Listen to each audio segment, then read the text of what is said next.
Hello भाई, नमस्कार, राम राम। क्या हाल चाल? बढ़िया। तो भाई आप सभी का स्वागत है आपके अपने YouTube channel Mandeep Kodara sir पे। टीचिंग एग्जाम से रिलेटेड हमारे यहाँ पर सब तरह के नोटिफिकेशन, हर तरह की क्लासेस हमारी चल रही है।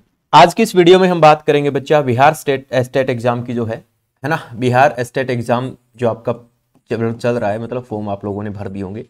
तो इसके अंदर जो हमारा पेपर वन है, पेपर वन के अंदर जो माध्यमिक पेपर वन एस्टेट 2023 का जो पेपर है, ठीक है, इसके अंदर जो साइंस का सिलेबस आपका 100 क्वेश्चन आने आपको 100 मार्क्स का जो साइंस का सिलेबस है उसकी बात करने वाले हैं। विज्ञान का जो सिलेबस है उसकी बात करेंगे। तो एक एक करके बातों चर्चा करेंगे सिलेबस के बारे में, और फिर हम ये भी बात करेंगे कि आपको तैयारी कैसे करनी है। बिल्कुल फ्री में, आप बिना कोई बैच ज्वाइन करें, बिना कोई पैसा वैसा दिए कैसे तैयारी कर सकते हैं। तो आप सभी लोग जानते हैं 100 नंबर का आपका पेपर आएगा। उसके अंदर क्या क्या दिया गया है आपको देखिएगा आप लोग। पहला जो पॉइंट आप लोग अगर यहां पर ध्यान से देखें तो पादप जंतु जनन और गुणवत्ता सुधार के लिए चयन उर्वरक खाद उपयोग करने और कीटों के रोग से बचाव यानी कि जैव कृषि। यहां पर बच्चा आपका एक तो आपका रिप्रोडक्टिव सिस्टम, जनन तंत्र जो है ना, उसके बारे में बात कही गई है ना, जो कि आपका क्लास 10th के एनसीईआरटी के अंदर आप लोग पढ़ सकते हैं। इसके अलावा बच्चा जो एग्रीकल्चर है, कृषि है ना, एग्रीकल्चर के अंदर किस तरह से अपना फर्टिलाइजर्स, खाद और इनके उपयोग कर रहे हैं, कीटों से कैसे हम लोग अपने जो फसल है उनको बचा सकते हैं। उसके बाद अगला जो कह रहा है बच्चा वाष्पीकरण और ऊष्मा का अवशोषण। वाष्पीकरण यानी वेपरेशन हमारा क्या होता है, और ऊष्मा का अवशोषण, ऊष्मा मतलब हीट जो होती है, उसका अवशोषण किस तरीके से किया जाता है, यानी कि जो हीट वाला चैप्टर है, मैटर वाला जो चैप्टर है, वो वाला केमिस्ट्री का आपका चैप्टर। उसके बाद ठोस, द्रव और गैस, ये विशेषता आपकी है ना, कि इनकी क्या विशेषता होती है। कोई पदार्थ ठोस अवस्था में होता है, द्रव अवस्था में होता है, केमिस्ट्री का आपका टॉपिक आ गया। उसके बाद आपके तत्व, यौगिक, एलिमेंट, मिश्रण, समांगी मिश्रण, विषमांगी मिश्रण, कोलाइडल, ये आपका 9th क्लास का चैप्टर आ गया केमिस्ट्री का, है ना। एक बात मैं आपको बता दूं भाई, आपको जो भी तैयारी करनी है, पूरा सिलेबस जो आप पढ़ेंगे, इसमें आप लोग देखेंगे कि आपका सारा का सारा जो सिलेबस है वो आपका एनसीईआरटी का है, और पेपर में आपको पता है एनसीईआरटी पूछी जाती है। तो आप लोगों के लिए छठी से लेकर के 10वीं क्लास की जो एनसीईआरटी है वो बेहद जरूरी है। और इसके लिए बच्चा हम लोगों ने ना बिल्कुल फ्री ऑफ कॉस्ट, कोई पैसा वैसा नहीं है, बिल्कुल फ्री ऑफ कॉस्ट एनसीईआरटी की क्लास शुरू कर रखी है। अभी हम लोग क्लास 9th की सिलेबस जो है वो करवा रहे हैं। क्लास 9th का हम लोगों ने 2 चैप्टर करवा दिए, तीसरे चैप्टर की भी वीडियो आपको मिल जाएगी, ठीक है ना। तो प्लेलिस्ट में जाके देखेंगे तो कोई भी टेस्ट एग्जाम टीजीटी साइंस खोल लेंगे तो वहां एनसीईआरटी क्लास मिलेगी, नहीं तो वीडियोज में जाएंगे तो वहां पर एनसीईआरटी की आपको क्लासेस मिल जाएगी। बिहार एस्टेट के लिए भी अलग से प्लेलिस्ट बना दी जाएगी, ठीक है। आपके एस्टेट के एग्जाम के लिए भी अलग से प्लेलिस्ट जो है बना दी जाएगी, पेपर 1 विज्ञान के लिए। तो वहां जाकर के आपको सारी एनसीईआरटी बिल्कुल फ्री, ये 100 नंबर की तैयारी आपको बिल्कुल फ्री में हो जाएगी। उसके बाद जब आगे बढ़ते हैं, ये चैप्टर आज ही करवाया बच्चा, आज ही आपको पढ़ना है, ठीक है।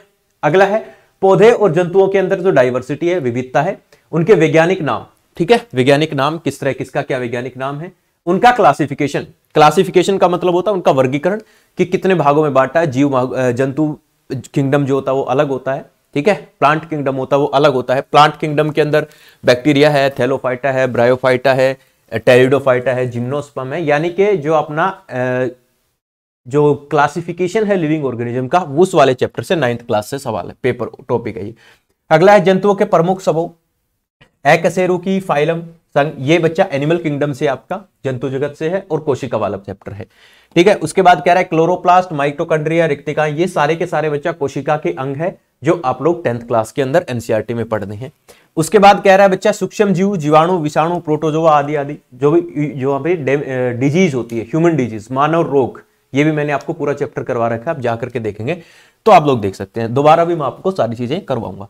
इसके बाद है पदार्थ का अंतर कोशिकीय किसी लिविंग सिस्टम में, कोशिका का वातावरण, पोषण, जल, खाद्य पदार्थों का परिवहन, यानी कि वो सारे के सारे वो सिस्टम है जो पेड़ पौधों के अंदर, जीव जंतुओं के अंदर जो ट्रांसपोर्टेशन वगैरह चलता है पेड़ पौधों के अंदर, एक्सक्रीशन है ना, सर्कुलेटरी सिस्टम है, वो सारे के सारे सिस्टम जो कि लाइफ प्रोसेस क्लास 10th के अंदर पूछे जाते हैं।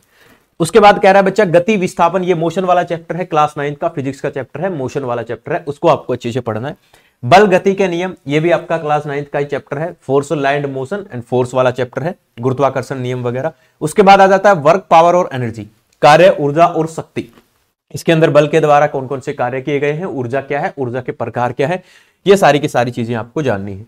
सारी बताऊंगा आपको कहां से तैयारी करनी है, कैसे तैयारी करनी है, क्या आपको पढ़ना है, क्या आपको नहीं पढ़ना। उसके बाद आ जाते हैं तैरती हुई वस्तुएं, दाब और आर्किमिडीज का प्रिंसिपल वगैरह आ जाता है, उत्प्लावन बल आ जाता है ना, बायोन्स फोर्स आ जाता है, रिलेटिव डेंसिटी आ जाती है, इस तरह की चीजें आती है। उसके बाद आता है फिर साउंड। साउंड आपको पता है 9th क्लास में आपने पढ़ा है फिजिक्स के अंदर। साउंड ध्वनि कहाँ उत्पन्न होती है, कौन से माध्यम में चलती है, कहाँ ध्वनि की चाल अधिक होती है, कहाँ ध्वनि की चाल कम होती है, फ्रीक्वेंसी क्या होती है, ये सारी की सारी बातें ध्वनि के बारे में।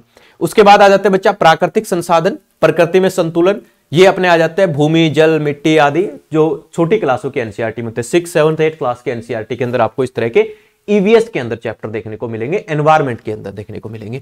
उसके बाद फिर यही आ जाता है वायु, जल और मृदा प्रदूषण वगैरह, ये भी आपका एनवायरमेंट का आ जाता है। इसके अंदर carbon cycle, nitrogen cycle, oxygen चक्र, ये सारे साइकिल मैंने आपको करवा रखे हैं, आप जाकर के देख सकते हैं, ठीक है ना, बहुत अच्छे तरीके से समझा रखे हैं।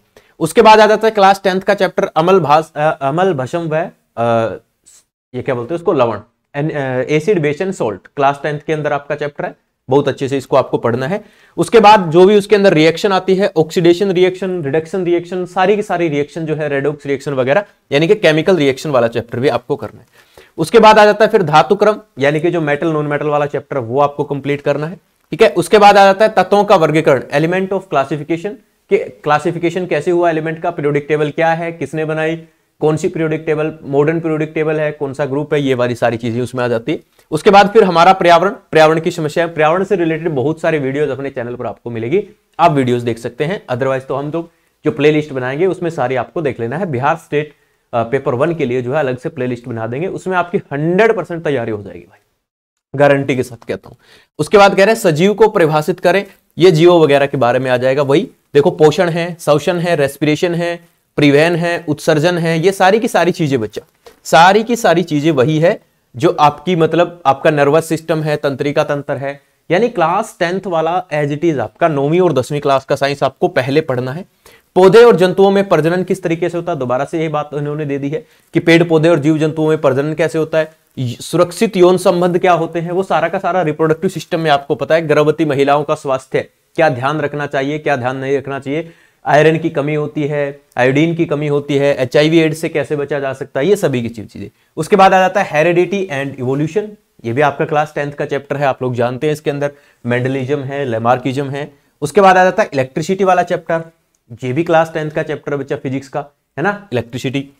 उसके बाद आता है मैग्नेटिज्म, चुंबक और इलेक्ट्रोमैग्नेटिक इंडक्शन, ये सब चीजें आ जाती है। विद्युत मोटर वगैरह इसके अंदर आ जाते हैं, है ना, जनरेटर वगैरह, सारी चीजें की सारी चीजें। उसके बाद कह रहा है अभिसरित और अपसरित, ये लाइट आ जाती है बच्चा, लाइट वाला जो चैप्टर होता है कंप्लीट।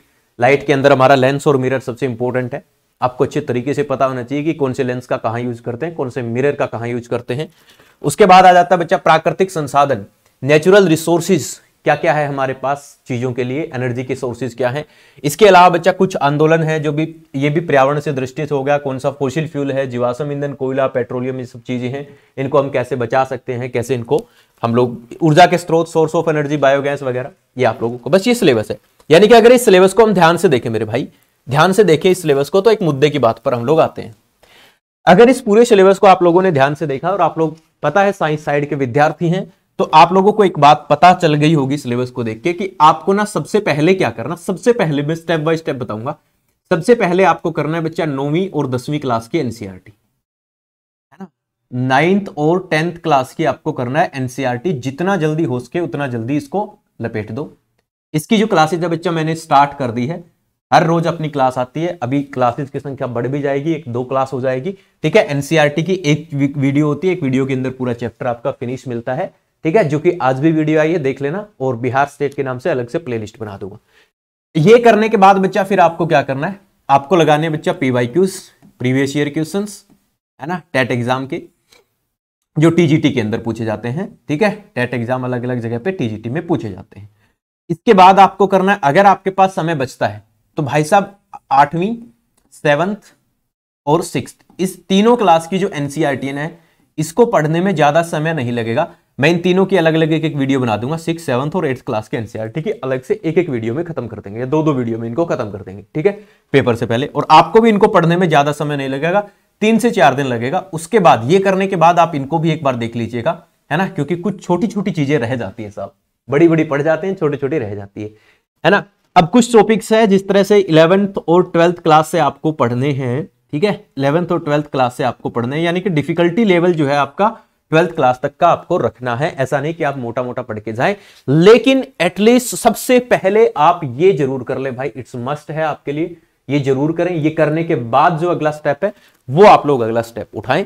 तो इसके लिए हम लोगों ने बच्चा जो क्लासेस है, वीडियो जो है वो स्टार्ट कर दी है। आपको हर रोज वीडियोस मिल जाती है। इससे रिलेटेड 2 टॉपिक हो चुके हैं अपने, ठीक है ना, चैप्टर 2 और चैप्टर 1, ये 2 9th क्लास के हो चुके हैं। 3rd चैप्टर भी आपका बहुत जल्दी आ जाएगा। तो इस तरह से आपके रूटीन में जो वीडियोस आती रहेंगी, चैनल को सब्सक्राइब कर लेना।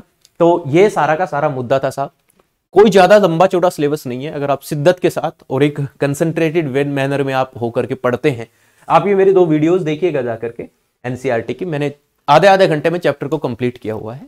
आप पढ़ने बैठेंगे तो आपको 2.5-3 घंटे लगेंगे। अगर आपको मेरा पढ़ाया हुआ वहां पर समझ आता है, आपको लगता है कि हाँ गुरुजी ठीक पढ़ा रहे हैं, तो आप बाकी की आने वाली क्लासेस को भी देखिएगा, ठीक है ना।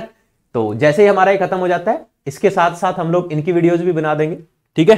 फिर कुछ टॉपिक है जो 11th 12th क्लास से अपने को थोड़ा सा डिफिकल्टी लेवल वहां से उठाना है, तो उन चैप्टर्स को भी हम लोग पेपर से पहले आपका कवर जो है करवा देंगे, ठीक है ना। तो ये बिल्कुल फ्री ऑफ कॉस्ट आपकी तैयारी होगी, कोई पैसा वैसा कुछ नहीं है, कोई बैच वैच नहीं है, कोई कुछ नहीं है। बस ईमानदारी से चैनल को सब्सक्राइब कर देना, शेयर कर देना वीडियो को। सीधा सी बात है, मैंने एक एक करके टॉपिक के एक एक चैप्टर आपको बता दिए हैं, ना ही आपका ज्यादा समय वेस्ट किया है। मिलते हैं अगली क्लास में। अगर वीडियो अच्छी लगी है तो वीडियो को लाइक कर देना, शेयर कर देना और कमेंट करके जरूर बता देना भाई वीडियो कैसी लगी। धन्यवाद, राम राम, जय हिंद।